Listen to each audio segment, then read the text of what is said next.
मराठ्यांचा इतिहास म्हणजे पराक्रम, निष्ठा आणि बलिदानाची अमर गाथा।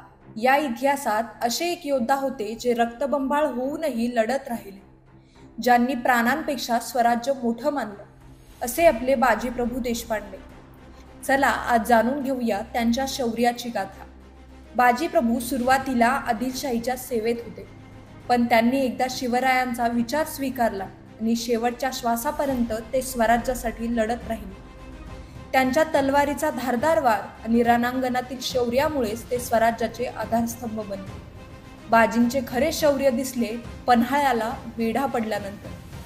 1660 रोजी पन्हाळा गडाला वेढा पडला।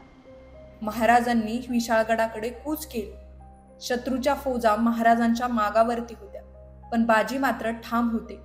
जोवर महाराज विशाळगडावर पोहोचत नाहीत आणि तोफांचा आवाज येत नाही, तोवर एकाही शत्रूला पुढे जाऊ देणार नाही। घोडखिंडीत शत्रूचं हजारोचं सैन्य आणि त्यांच्या विरोधात मराठ्यांचे फक्त 300 मावळे आणि बाजी लढत होते।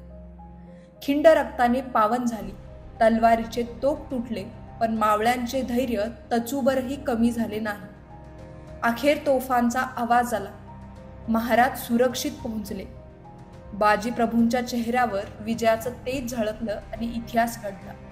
पण या सगळ्यात महाराजांनी मात्र एक शूरवीर पराक्रमी शिलेदार गमावले। या खिंडीत स्वराज्यासाठी रक्त सांडलं गेलं आणि म्हणूनच ती घोडखिंडीपासून पावनखिंड बनली।